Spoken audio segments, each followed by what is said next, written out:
Hey folks, Jason DeCristofaro here with the second part of my interview with the man, the legend himself, international recording artist, Dr. Sam Waymon. Sam, great to talk to you again. Likewise. We're doing a concert together, which is Yes. incredible. It's really an honor to be working with you again. Friday, February 16th Yes. at Warren Wilson College. And it's going to be amazing. We're going to be playing a lot of your original music as Yes. well as a lot of songs that you handpicked by artists that you like. Yes. We're going to have a great band interpreting it. You Yeah. can find out more information about that concert at the link in the description box below. There's so much we could talk about. For folks who watched part one of this interview, we talked about many great things in Sam's career. But I want to pause for a moment because the space that we're recording this interview in is a really special place. Sam, can you tell us a little bit about where we are now? Okay. We're at the epicenter of the Nina Simone Project. This is the headquarters of the Nina Simone Project, which is handled by Chris Ambrose, and this is where we're at. Yeah. Here in Tryon, North Carolina. In Tryon, North Carolina. Yeah. It's called a speakeasy. Yeah. If nobody knows what a speakeasy is, go look it up. I'm not going to get into it. I love it. Yeah. I love it. It's so interesting because you're talking about Tryon, North Carolina, and you're talking about history. Like most people don't know, because I was brought up here when I was a kid. Can I talk about Jim Crow? You can talk about whatever you want, please. Okay. Yeah. There's a song on my album called Hell No, Jim Crow. I don't go for that, in parentheses. Because back in those days when I was here, black people had to walk on one side. If black people were walking on one side of the sidewalk and we saw white people coming, we had to cross the street. And that happened so much in my life. And then the other thing that I remember is, again, going into the pharmacy, all we wanted was a milkshake. That's all I wanted. But no, we had to wait until the white folks come out, and then we had to be escorted into the back to sit at the last 4 seats at the counter, or sit in the balcony of the local theater.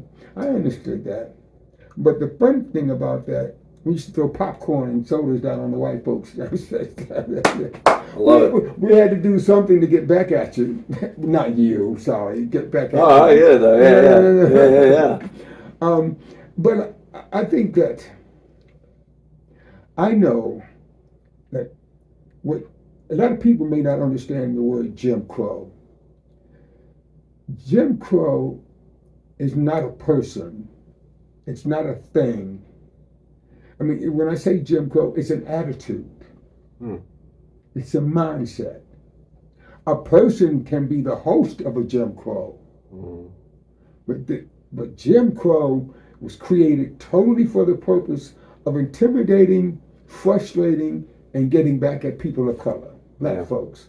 Jim Crow, if you want to look at it in a different perspective, imagine Jim Crow being created to intimidate white people. It doesn't make sense. Yeah. It makes no sense. Historically, yeah. It doesn't make sense. Yeah. So to those of you who don't know what Jim Crow is, Jim Crow goes back hundreds of years. Even though I might have interpreted that song today in 2023, 24, but that song was written 300 or 400 years ago. Yeah. Metaphorically and generationally. I'm just a tool. I'm a channel. I'm a vehicle. But I do know this, that I'm a messenger. And that's my purpose. And that's why I call the album that. But Jim Crow, it goes on even today. In today's world, let me say what Jim Crow is. Jim Crow now wears Brooks Brothers suits. Jim Crow today wears expensive wingtip shoes. Yeah. Jim Crow today drives Porsches, drives Mercedes, as a lot of us do. But I'm just giving you an example of Jim Crow is not always in sheets and coming in with the fist and calling you the N-word. No. The difference is that down south, I know where I stand. I know where I stand with Jim Crow. I know where I stand with racial bigotry. It's when you get up north where it becomes so subtle. That's the worst kind, because you don't always know where it's coming from. But it's there. Don't ever think that it's not. One must not be presumptuous. Don't assume that anything that's coming at you is what it is. Everything is not always what it seems. The best way that I knew how to contribute to history in my own way was to write Jim Crow. That song, Jim Crow. Because bigotry, racism, and injustice now has torn a hole in the fabric of this country. It's always been a hole. It's always been a tear. But I feel like I had to do something about it through my art. So I wrote this song. That's the dark side of my album, if you will. But it's also a song of hope. It's a song of it's reality. It's a song of acknowledgement. To all people, not just people of color, but Jim Crow. There are Jim Crows in every culture. Yeah. You know what I mean by that? That's what I mean. It's collectively. Jim Crow is also a virus. And in my mind, I look at it as, what do viruses do? What is the purpose of a virus? Find a host body. To find a host body. And its total function is to destroy. Yeah. That's what a virus is. It is not to uplift and make you, it's not a feel-good moment. Viruses are there to destroy, and like a cancer. The antidote for a virus is a vaccine. The vaccine for Jim Crow is acknowledgement, knowledge, intolerance, education, which will eradicate it. Yeah. That's the vaccine. I won't see that in my lifetime, but at least I can hopefully hand it down to generations under me. At least I can do is hopefully motivate people to think, open their eyes, and wake up and pay attention. Yeah. Just pay attention, folk. That's all I want them to do. And that's on Jim Crow. But then there's another side of purpose that I want to talk about. The album, that is. The song that's coming out February 14th. It's called Baby Eye. Yeah. I remember my producer, Rich, asked me a question. He said, explain what Baby Eye is.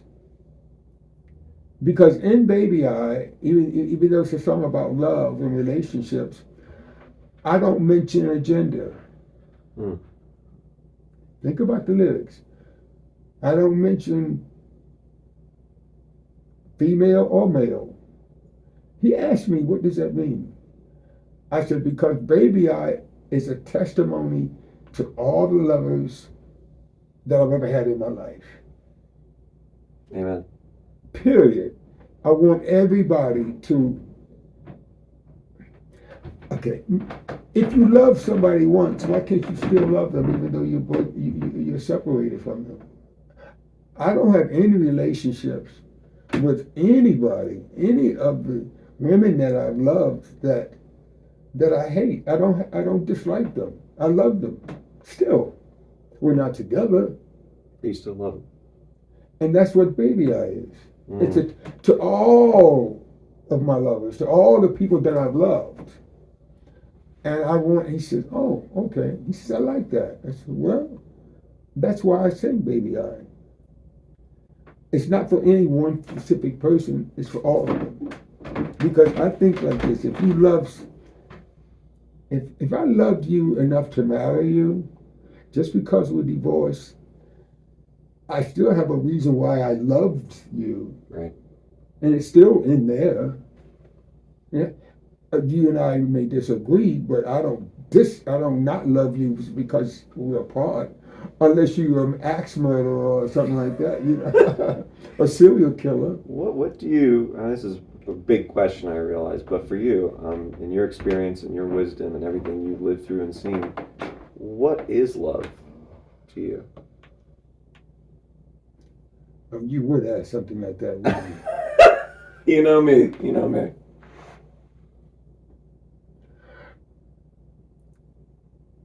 I think love is the joy that the heart beats in our veins. It's a moment. Love is happiness. It's love is emotion. Period. It's an emotional syringe of hope and future and growth. You want, and when I say syringe, it draws out of us those things that makes us want to be with someone else or something else. It's an emotion of joy. It's an emotion of stimulation, inspiration toward positive things. Yeah. So it's the antithesis of Jim Crow. It is. Yeah. Completely. It is so easy to hate, but sometimes it's very difficult for people to love. One has to, but love is the seed that comes from the confidence that one has in oneself also. If you don't like what you are, that's going to be reverberated in by what you do. It cannot be anything else other than, because what we are is reflected by our exterior. Well, if you hate someone, then you have been exposed to something that does not make you feel good. Right, and that memory or that feeling or whatever that might be. You mentioned reverberation. I'm thinking about a conversation we had earlier about music and how it's all about, and we talked about this in the first part of these two interviews, the idea of frequencies and how that plays a role. Do you see a connection between what we're talking about with love here and music? Oh yeah. Music is total frequency. Yeah. Radio. Oh, okay. All right. You just gave me a shot in the arm with that question. A good shot, I hope. A very good shot. Okay. Okay. Everything responds to music. Have you noticed? I mean, okay. Let's get down. Let's get down to what music is. It is frequencies. It's vibrations. Plants respond to music. Talking about sound. Yeah. Animals, plants, the ecosystem, everything responds to sound. And music is nothing but a series of different levels of tones. That's all. Why? Because you can take, what does that mean? Easy. If you take a spoon or a hammer or an object and you hit different objects, each one of those objects has a different vibration, gives off a different sound. With those sounds, we give them names. Those names we collect and put them in some type of constructive order, and that's where maybe sheet music comes in. So if I take a rock or a stone or a pot or a lamp, and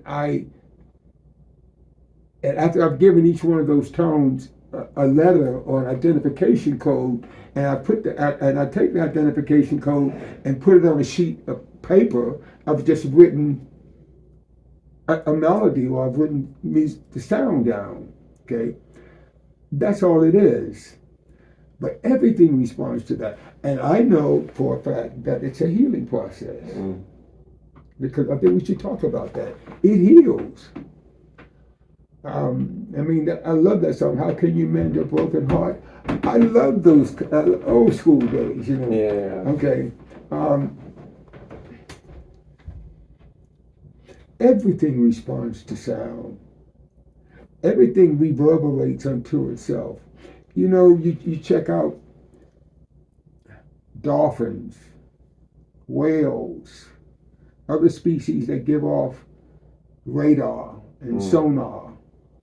That's their level of communication. Music to me is just a form of it's an instrument that communicates from one person or in a culture or one species to another, one object to another. It's a form of connection. It does. Yeah. It does connect you.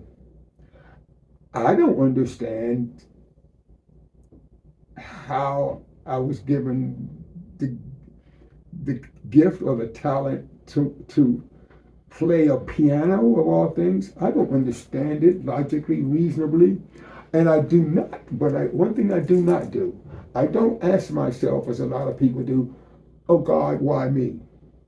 I don't ask that why me question. I think it's not to, I know I'm going to infuriate some people when I say this. I think it's a ridiculous question. Yeah. How can you ask any almighty or some invisible God or whatever you believe in, why me? Why not you? Mm-hmm. Maybe it's not for you to understand why, as opposed to accept it and then use it. Yeah. And that should be enough. And that's what we were talking about earlier in the first interview. The idea of purpose is don't question it, just accept it and own it and manifest own it, wear it, eat it, and then go on about your life and travel on that magic carpet ride. Yeah. Absolutely. Yeah. Yeah. Because I don't have the time, my friend. I don't have time to put that question to occupy that space in my brain. Yeah. It is not for me to question why. It is for me to accept it and then use it. I think that's why you've accomplished so many different things in so many different areas, is because you haven't, maybe it's the wrong phrase, we haven't wasted time. I refuse to be jaded. Yeah. I'm not going to be jaded. I don't have time. I'm Yeah. sorry. I think there are a lot of jaded people in the world. I don't have that kind of time. I love that. Yeah. I've got too much work to do. I'm having too much fun unto myself. I like what and who I am. I've come to endorse myself. Yeah. I have come to the point of legitimizing myself. And I do not need to be approved by anyone. Well, I think it's important as an artist, especially in industry where there's so much rejection, all those things. But it doesn't matter if you love yourself and you know your worth.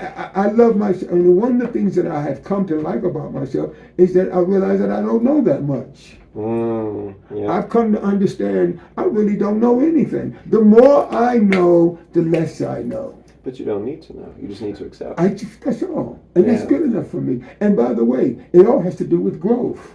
Yeah.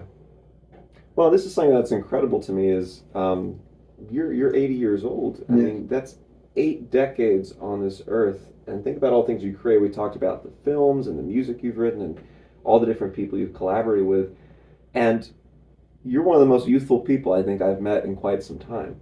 Oh, thank you. Your energy is very, and I mean this in a complimentary way, it's very childlike in the sense of right? Well, thank you for saying that, because I do feel like that. Yeah. And you know what? Yeah, so what? I'm glad. Yes. That's right. Because I love the fact that sometimes I act like a kid in a candy store who just, because I'm fascinated by everything. That's good. I really am. And I've been with you, and you and I have written together, and I'm always asking you this or asking, or I'll respond in a very childlike. Thank you for saying that because that makes me feel good. Most of my musicians in my band, first of all, not most, all of them. Yeah. I'm the oldest thing in the band. I'm the old man of the sea here. But I surround myself with inspiring young people. I love to be motivated, man. I love to be stimulated. It keeps me young. It keeps me fresh. It keeps me on my toes. Yeah. And I like that about myself. Yeah. I refuse. I'm not going to become a decrepit anything. I don't On know. the contrary, because you're working on all these new projects. I mean, obviously we have the concert coming up, Yes. this new album, but you're also still writing music. You're Yes, I working. am. There's a movie that's going to be an autobiography or a biography. Yeah, called Sam and Nina. Yeah. Sam Can you and tell us a Nina. little bit about that? Well, Sam and Nina is going to be a feature film, actually, not a documentary, and it's in development now. In development. It's called Sam and Nina. It's through my narrative, through my eyes, and it will be the truth, the truth, and nothing but the truth. So help me God. Yes, it's going to be telling the story of how Nina and I grew up together. What her life, because there's so many things about Nina Simone that you, the public, have no idea about. Okay, I'm talking to you. Yeah, You heard it here first. Yes, right. Sure, there's a lot of public domain information out there, but I know the real deal. Oh, I of know course, the your truth of family, your everything. blood. We traveled around the world twice. We played for President of France, Francois Mitterrand, I think. The King of Morocco marched the civil rights movement, Philadelphia, Mississippi, Cairo. I've done a lot. But I want the world to know how a family can exist during the tumultuous 60s and the 70s and the 80s, and the relationships with all these other great legends musically. And I want to tell the story. I want to tell the truth of how I saw it through my eyes. And I will say, Jeff Lieberman's film,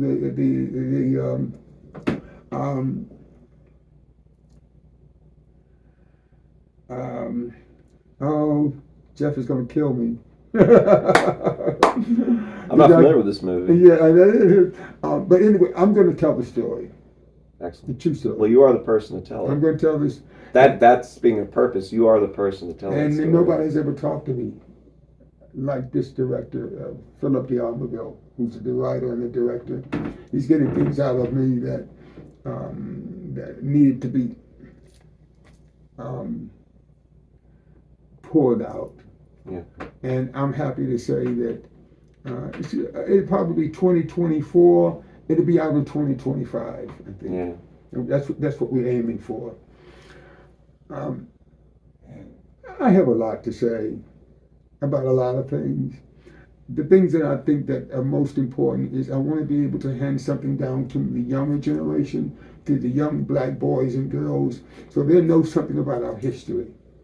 What is the purpose of me being what I am if I can't pass it on? Yeah.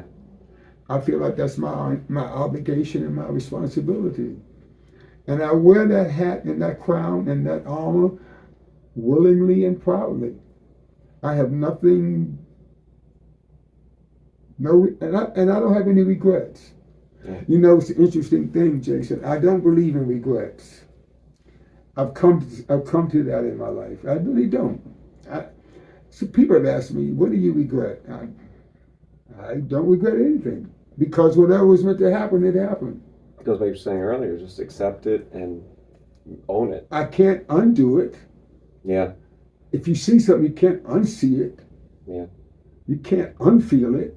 Well, I think as an artist, what you've done as in the multiple roles as an artist you've had, whether it's as a composer or a songwriter or a vocalist or a pianist or a manager, I mean, the list is very long.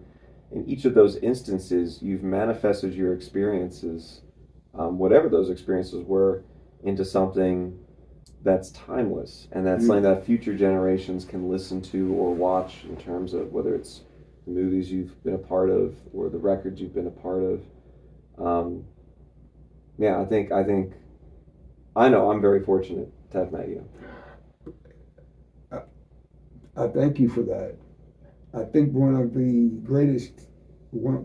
many things that I've been proud of was when I wrote the score to Duke Ellington Boulevard. Duke Ellington was one of my favorite heroes, and still is. Not was, is. Yeah. I've been blessed, my friend. I have truly been given a great opportunity as a human being and as a young man, a young black male. I don't take anything for granted. I know that I'm fortunate. I'm, yes, blessed. I'm privileged to have been privileged. Yeah. To have been privileged. Not in a bad way, folks, in a good way. Privileged because I take everything humbly, with a humble heart. I really do.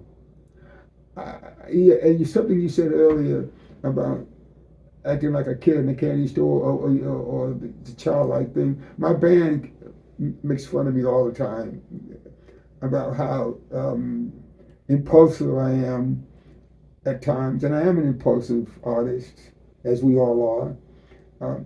But I respond to freshness. Yeah. I like fresh. Yeah. Yeah, give me some freshness, Right. I like because it's real, and it keeps you on your toes. Keeps you young. Keeps you. Yes. I don't like to bog my brain down with repetition of unimportant matters, man. I think it's garbage. It's trash. I don't like it. I like freedom.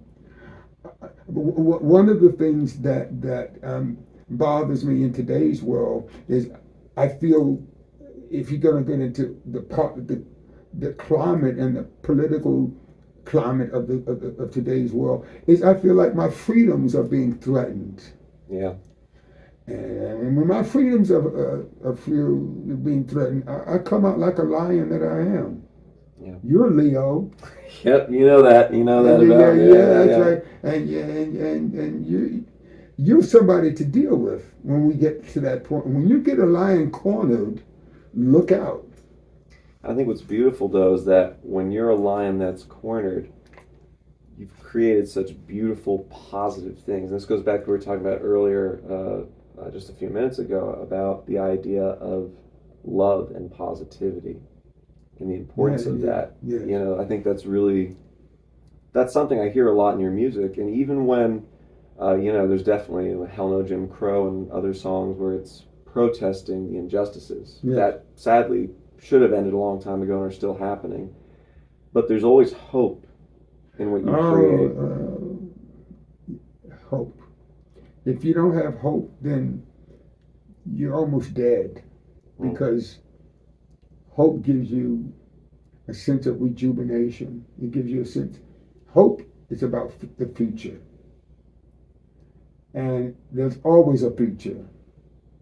I mean, nothing can replace. You can't control time. Yeah. We can't do anything with time except live it. Live in it. But you can transcend time when you record a piece of music. Okay, let me throw this back at you. Yeah. When you say transcend time, what do you mean? Well, I think that, for any music that you create or I create, years after we're gone, that music will still be there and that message will still be there. I think about, we first met because I was coordinating a tribute to your sister, Nina Simone. And, she passed away many years ago, but her music is as loud and powerful and clear and resonant as when she was alive. And when she was alive, she didn't believe anybody would remember her. Really? Mm-hmm. Every time I say that, I get people look at me, are you kidding me? No. When Nina and I were alive, she didn't think anybody would remember her. She was buried. Because remember, she had gone through a lot. Yeah. Her, her pain. Okay, one of being a young male brought up in a house of black women. Women raised me to be a man. Women do that.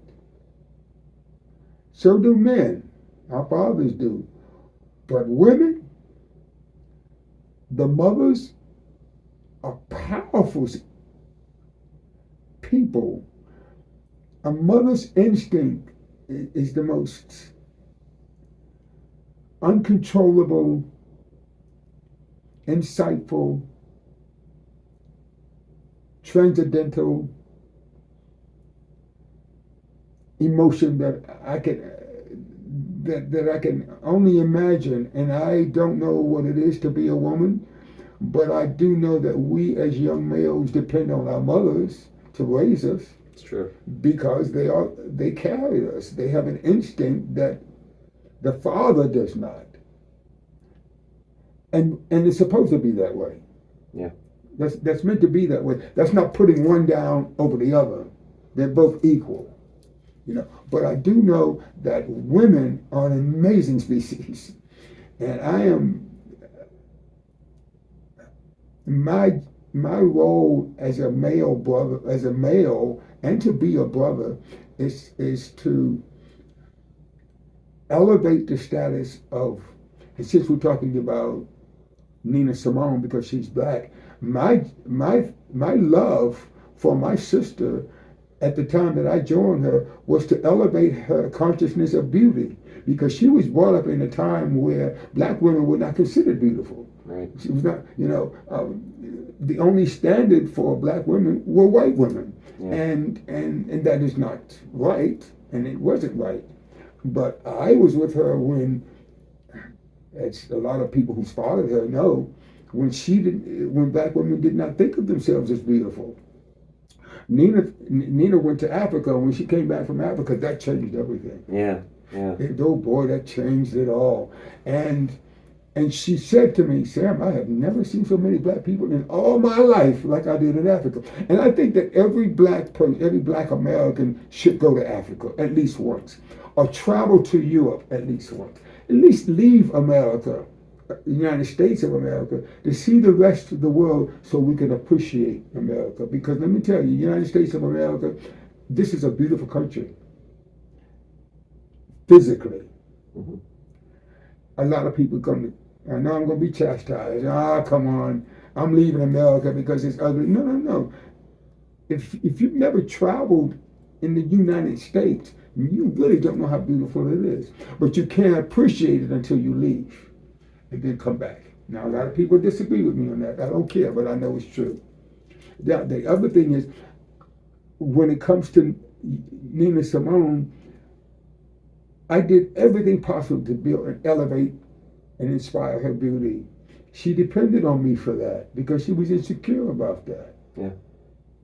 I told her all the time how beautiful she was. She and I used to go shopping all the time. She would take me shopping because that woman loves to spend money on herself. But one of the things that I like, she would say to me backstage or in the green room, how do I look? I look all right. I made sure she looked okay. Yeah. I wasn't her maid. I wasn't her servant. I wasn't anything. I was just her brother. She knew that she could trust you. She trusted me. Yeah. I always made sure she looked pristine. Yeah. That she looked like the high priestess of soul that she was. And that was, I took pride in that. I really did. And she did everything to protect me. Anybody that, okay, to all you people who are watching this, there was anybody that wanted to date my sister, she would say, you got to go through my brother first. Nice. Yeah. Oh, yeah, that was known in the circle. Have you met my brother yet? No, well, then you talk to my brother, and then I go out with you. And then she say, case closed. Yeah, yeah. How could I not be honored with that? How could I not be more honored than that? But it makes sense. And it made sense, yeah. So I did everything possible to see that she was treated respectfully as what she deserved. And she made sure that people respected me as well. That's the team that a brother and sister had. And that's what's going to come out in the Sam and Nina movie. Yeah. Our teamwork. But at the same time, we were both different. You know, I am not Mr. Nina Simone, and she's not Mr. Sam Waymon.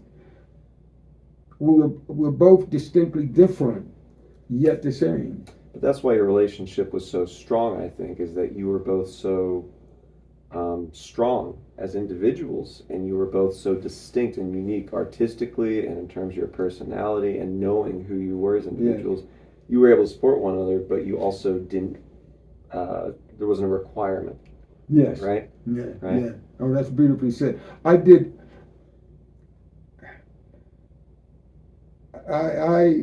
languished. I think that's the word I'm looking for. I dwelled on making sure that I was doing the right thing by being with her. I used to, because she was difficult, but she was also complex. She was perplexing, but also she was simple-mindedness in her femaleness, and what I mean, her femininity. What I mean by that is, when she and I were on the roof of a building, apartment building that we were living in LA, and we were on the roof trying to just relax because she loved the sun. I think I might have mentioned this before. I asked her one day, I said, you know, do you ever get sick and tired of being called Nina Simone? And she said yes.